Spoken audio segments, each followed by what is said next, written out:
Hello बच्चों, क्या हाल चाल? सब बढ़िया? आई होप आप सब स्वस्थ हैं, मस्त हैं और व्यस्त हैं अपने अपने ज़िंदगी में। तो बच्चों, आज हम शुरू करेंगे बहुत ही इम्पॉर्टेंट टॉपिक। वो है instance variable, class variable and local variables. अक्सर बच्चों को इन टॉपिक्स में इतना कन्फ्यूज़न रहता है कि बच्चे को सवाल करने पर वो जवाब भी नहीं दे पाते हैं, क्योंकि वो कंफ्यूज रहते हैं। किसे इंस्टेंस वेरिएबल कहते हैं, किसे क्लास वेरिएबल कहते हैं, किसे लोकल वेरिएबल कहते हैं। एक्चुअली उनका दिमाग हैंग।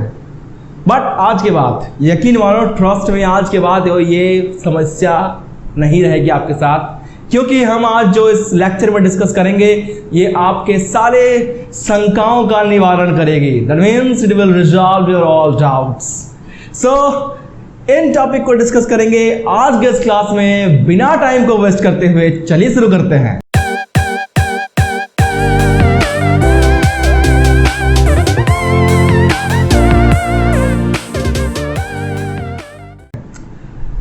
तो बच्चों, इंस्टेंस वेरिएबल का मतलब क्या होता है, क्लास वेरिएबल का मतलब क्या होता है, लोकल वेरिएबल का मतलब क्या होता है, चलिए जानते हैं बारी बारी से।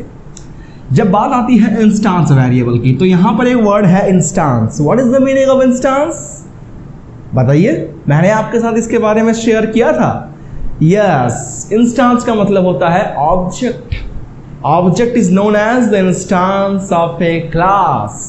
तो अगर कोई वेरिएबल को इंस्टेंस वेरिएबल कहा जा रहा है, इसका मतलब वो वेरिएबल ऑब्जेक्ट को रिलेट करेगा, मतलब उसका संबंध होगा ऑब्जेक्ट के साथ। किस ऑब्जेक्ट के साथ? उस ऑब्जेक्ट के साथ जिस क्लास में हमने उन वेरिएबल को डिक्लेयर किया है, उस क्लास के ऑब्जेक्ट के साथ। सर, बड़ा कंफ्यूजन हो रहा है, थोड़ा आसान शब्दों में बताइए। सही बात है ना? चलिए आसान शब्दों में एग्जाम्पल के साथ समझते हैं। नॉर्मली आपकी किताबों में डेफिनेशन है कि इंस्टेंस वेरिएबल वैसे वेरिएबल हैं जिन्हें हम लोग क्लास के अंदर डिक्लेयर करते हैं, बट किसी भी मेथड के बाहर डिक्लेयर करते हैं।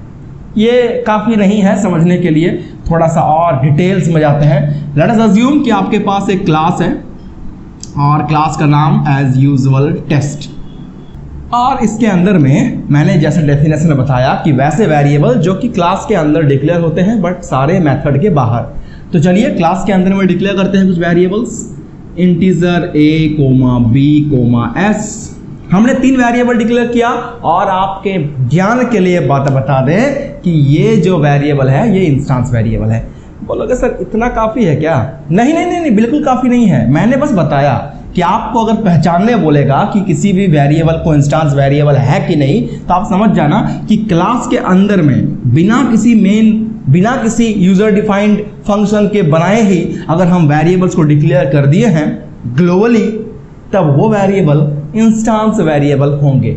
यहाँ तक ठीक है? चलिए पहचानना सीख गए। अब इनके स्पेशलिटी क्या होता है, चलिए उस पर बात करते हैं। मैंने शुरू में ही बताया था इसका स्पेशलिटी कि ये वेरिएबल किसको बिलोंग करता है? ऑब्जेक्ट को, क्लास के ऑब्जेक्ट को।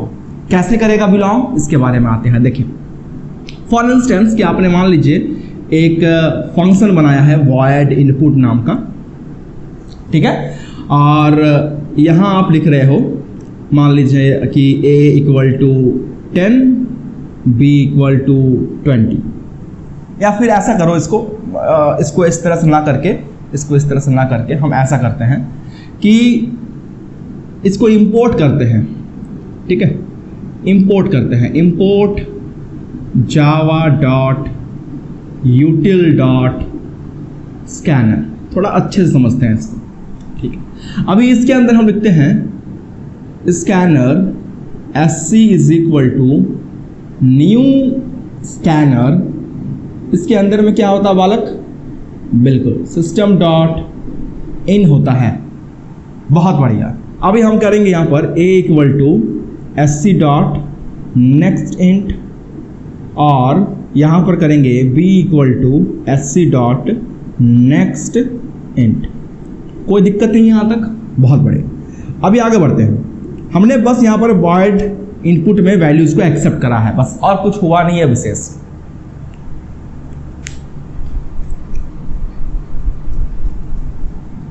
अब एक और फंक्शन हम लोग लेते हैं, सपोज ले लेते हैं कैलकुलेट नाम का एक फंक्शन। ठीक है, कैलकुलेट नाम का फंक्शन ले लेते हैं। इसके अंदर में करेंगे क्या, s equal to A plus B, दोनों का सम फाइंड कर रहे हैं और एक फंक्शन ले लेते हैं void इनपुट तो ले चुके हैं, माफ करिएगा, void डिस्प्ले। ऑब्वियस सी बात है, इन सब वैल्यूज को डिस्प्ले भी तो करना है, तो मैं यहाँ पर लिखूंगा SOPLN और sum equal two plus s, that's it. हमने इतना सारा फंक्शन बनाया, ठीक है। अभी क्या करेंगे, एक मेन फंक्शन क्रिएट करेंगे जहां पर हम लोग इस क्लास का ऑब्जेक्ट क्रिएट करेंगे और बारी बारी से इनको कॉल करेंगे, ठीक है। चलिए हम यहाँ पे बनाते हैं public static void main string args, very good. और इसके अंदर लिखते हैं सीधा test ob1 equal to new test, ठीक है। एक ऑब्जेक्ट क्रिएट किया हमने, यही सेम एक और ऑब्जेक्ट क्रिएट करेंगे, test ob2 equal to new test. बात क्लियर, मैंने दो ऑब्जेक्ट क्रिएट करा। अब यहां पर हो क्या रहा है सर एक्चुअली में वो बताइए। आपने प्रोग्राम पूरा रामायण महाभारत लिख दिया बट समझ में कुछ नहीं आया, बेटा अब समझ में आएगा। देख, मैंने कहा कि ये सारे वेरिएबल इंस्टेंस वेरिएबल है, क्यों, क्योंकि ये क्लास के अंदर डिक्लेयर्ड है, ठीक है। यहाँ तक पहचानना सीख गए। अभी आगे देख, मैंने यहाँ पर एक फंक्शन बनाया, यहाँ एक फंक्शन बनाया, यहाँ एक फंक्शन बनाया, तीनों का काम अलग अलग है, इसका इनपुट, इसका कैलकुलेट, इसका डिस्प्ले, और मेन फंक्शन बनाया हमने जहाँ पर दो ऑब्जेक्ट क्रिएट करा है। एक ऑब्जेक्ट हमारा है ob1, एक ऑब्जेक्ट हमारा है ob2। अभी ये जो ob1 नाम का मेरा ऑब्जेक्ट है, इसका मतलब क्या है, ये एक मेमोरी को बिलोंग करेगा। ये ob2 नाम का जो फंक्शन ऑब्जेक्ट है, माफ करना ऑब्जेक्ट है, ये भी एक मेमोरी को बिलोंग करेगा। चलो ठीक है। अभी क्या है कि ab नाम का जो मेरा वेरिएबल है, वो वेरिएबल यहाँ पर भी है, यहाँ पर भी है और यहाँ पर भी है, और यही सेम वेरिएबल यहाँ पर भी है, यहाँ पर भी होगा, यहाँ पर भी होगा। बात को समझ में आ रहा है?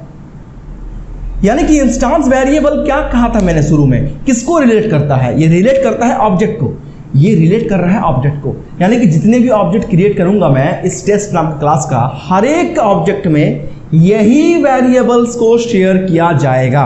बात क्लियर हो यहां तक?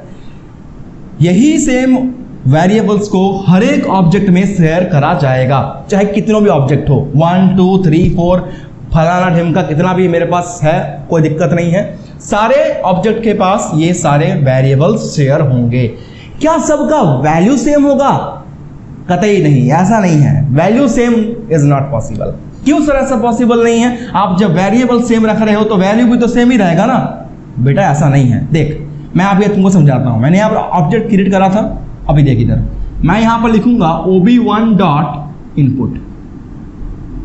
जब मैं ob1 डॉट इनपुट लिखा, मतलब क्या हुआ कि इस ऑब्जेक्ट के द्वारा मैंने इस इनपुट नाम के फंक्शन को कॉल किया। जैसे ये कॉल होगा तो यहां पर a और b का वैल्यू को मांगेगा। सपोज मैंने डाल दिया a का वैल्यू 10, b का वैल्यू 20।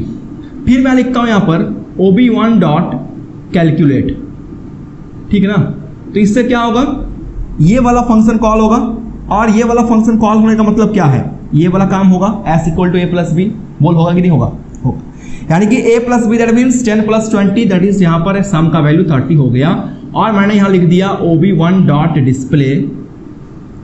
तो इससे क्या होगा, ob1 का जो वैल्यू है s का वैल्यू वो डिस्प्ले हो जाएगा। यहाँ पर s का वैल्यू डिस्प्ले हो जाएगा। कितना डिस्प्ले होगा सर? यहाँ पर s डिस्प्ले होगा 30। चल अभी मैं लिखता हूं ob2 डॉट इनपुट। तो क्या होगा बेटा बोल? सर ob2 के हेल्प से मैंने इनपुट को कॉल किया, अगेन a का और b का वैल्यू मांगेगा, तो वो a का वैल्यू यहां जाएगा। सपोज मैं a का वैल्यू ले लेता हूं यहाँ पर 100, b का वैल्यू लेता हूं 200, तो s कितना आएगा 300। तो रिजल्ट कितना डिस्प्ले होगा 300। क्या ये ऑब्जेक्ट का रिजल्ट और ये ऑब्जेक्ट का रिजल्ट सेम है क्या? ऑब्वियसली नहीं है सर। कैसे होगा? दोनों ऑब्जेक्ट अलग अलग वेरिएबल्स, सेम वेरिएबल है बट वैल्यूज आर डिफरेंट, क्योंकि मैं अलग अलग वेरिएबल्स के हेल्प से अलग अलग फंक्शन को कॉल किया, इसीलिए अलग अलग काम हुआ। तो इंस्टेंस वेरिएबल क्या हुआ फिर? वैसे वेरिएबल्स जो क्लास के अंदर फंक्शन के बाहर डिक्लेयर होते हैं, पहचान में आ गया। और दूसरी बात, इन वेरिएबल्स को शेयर किया जाता है सारे ऑब्जेक्ट के द्वारा। जितने भी ऑब्जेक्ट होंगे तुम्हारे क्लास के, उन सारे ऑब्जेक्ट के द्वारा यही सेम वेरिएबल शेयर होगा, but the values will be different for different object. Clear? Very good.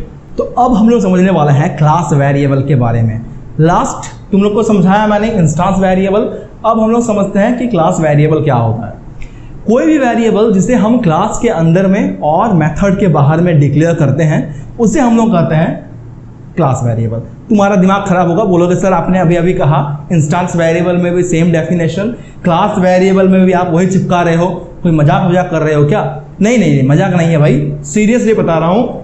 जो भी वेरिएबल क्लास के अंदर और मेथड के बाहर है वो इंस्टेंस है, और कोई वेरिएबल क्लास के अंदर है मेथड के बाहर है वो क्लास वेरिएबल है।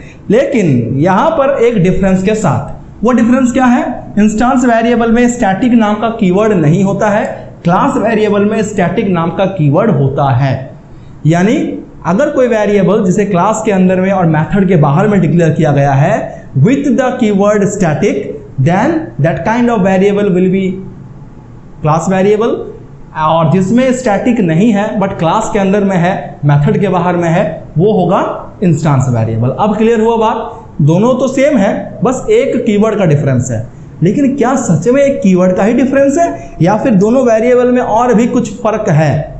चलिए इसी को समझते हैं एक एग्जांपल प्रोग्रामिंग के साथ। सपोज कर लें कि तुम्हारे पास एक क्लास है और क्लास का नाम तुमने रखा है टेस्ट, और इसके अंदर में तुमने एक क्लास वेरिएबल डिक्लेयर किया है स्टैटिक इंट इक्वल टू 10, और एक इंस्टेंस वेरिएबल क्रिएट किया है इंटीजर b इक्वल टू 10। तो पहला वाला जो है वो क्लास वेरिएबल हुआ, दूसरा वाला जो है वो इंस्टेंस वेरिएबल हुआ। क्लियर? चलो अब आगे, यहाँ पर मैं एक फंक्शन क्रिएट करूंगा void calc नाम से, और इसके अंदर में हम डिस्प्ले करेंगे a के वैल्यू को और फिर प्लस स्पेस b के वैल्यू को, और फिर मैं यहाँ पर प्लस प्लस a करके a का वैल्यू को इंक्रीज कर दूंगा और प्लस प्लस b करके b के वैल्यू को इंक्रीज कर दूंगा। और यहाँ पर मैं बनाऊंगा public static void main string args, और इसके अंदर में टेस्ट नाम के क्लास का मैं ऑब्जेक्ट क्रिएट करूंगा t1 equal to new test, और एक ऑब्जेक्ट बनाऊंगा t2 equal to new test, और फिर मैं t1 डॉट कैल्क को कॉल करूंगा और फिर करूंगा t2 डॉट कैल्क को कॉल। दैट्स इट, इतना मेरा प्रोग्राम है। अब इस प्रोग्राम में हो क्या रहा देखो, ये पहला वाला मेरा क्या है, ये मेरा स्टैटिक वेरिएबल है यानी कि क्लास वेरिएबल है, और ये मेरा क्या है, ये मेरा इंस्टेंस वेरिएबल है। ठीक है, मैं एक फंक्शन बनाया हूं जहां पर मैं पहले वैल्यूज को प्रिंट कर रहा हूं a और b के वैल्यू को, किसके हेल्प से? t1 नाम का ऑब्जेक्ट। तो t1 नाम का ऑब्जेक्ट हमारे पास है तो उसका अपना खुद का मेमोरी होगा, और ये मेमोरी क्या करेगा, a और b को शेयर करेगा। तो a और b को शेयर किया, शुरू में जब शेयर किया तब a और b का वैल्यू कितना था, तो a का वैल्यू 10 था और b का वैल्यू कितना था, 10 था। जैसे कॉल किया तो ये शेयर हो गया, a का वैल्यू और b का वैल्यू। प्रिंट क्या होगा, प्रिंट करेंगे तो हो जाएगा a और b प्रिंट होगा। तो एट द फर्स्ट टाइम दोनों का वैल्यू t1 नाम का वेरिएबल से कॉल करेंगे तो a का वैल्यू भी 10 होगा, b का वैल्यू भी 10 प्रिंट हो जाएगा। इसके बाद में क्या हो रहा है, इसके बाद में हम यहाँ पर इंक्रीज कर रहे हैं प्लस प्लस a के हेल्प से। दैट मीन्स कि a का वैल्यू 11 और b का वैल्यू भी 11। कोई डाउट नहीं है? बिल्कुल डाउट नहीं है सर। फिर हम कर रहे हैं यहाँ पर t2 डॉट कैल्क, यानी कि फिर से एक यहाँ पर ऑब्जेक्ट का मेमोरी क्रिएट होगा और ये भी क्या करेगा, a और b को शेयर करेगा। बट अब जो a और b का वैल्यू होगा वो कैसा होगा सर? देखें, a जो है मेरा ये स्टैटिक वेरिएबल है, इसका वैल्यू मेरा सेम रहेगा, बट b जो है इंस्टेंस वेरिएबल है, इसका वैल्यू 10 हो जाएगा। मतलब क्या हुआ सर, यहाँ पर समझ में नहीं आया। बात यह है कि इंस्टेंस वेरिएबल्स जो क्रिएट होते हैं, हम लोग करते हैं डिक्लेयर, वो ऑब्जेक्ट्स के द्वारा शेयर किए जाते हैं और हर एक ऑब्जेक्ट के लिए उनके वैल्यूज डिफरेंट होते हैं इंस्टेंस वेरिएबल के लिए। बट जो स्टैटिक वेरिएबल्स होता है उनका वैल्यू हर एक वेरिएबल के लिए सिंगल कॉपी ही शेयर होता है। मतलब एक बार जो चेंजेस आ गया है अब वही चेंज रह जाएगा, वो दोबारा और उसमें कुछ भी परिवर्तन नहीं आएगा। ये जो चेंज आ गया है ये आ गया है, इसमें कोई भी चेंजेस और हम फर्दर नहीं करेंगे। लेकिन बी जो है ये इंस्टांस है, तो पहले भी 10 था, अब भी इसका वैल्यू 10 ही रहेगा। ये 11 जो है वो आपको रिजल्ट शो नहीं करेगा, 11 सिर्फ ए में शो करेगा और बी में सिर्फ आपका 10 शो करेगा। तो ये होता है मेरा स्टैटिक वेरिएबल। तो ये मेरा बेसिक डिफरेंस है इंस्टांस वेरिएबल और स्टैटिक वेरिएबल के बीच में। जब बात करते हैं लोकल वेरिएबल का, तो ये सबसे आसान वेरिएबल कैटेगरी में आता है। फॉर एग्जांपल तुमने एक लूप क्रिएट किया है, integer i equal to 0, i less than 10 and i plus plus, और तुमने इसके अंदर में एक एस्ट्रिक प्रिंट कर दिया है, ठीक है, बहुत बढ़िया। और इसके बाहर में तुमने प्रिंट कर दिया i के वैल्यू को, ये भी सही है, बट यहां पर तुम्हें एरर मिलेगा।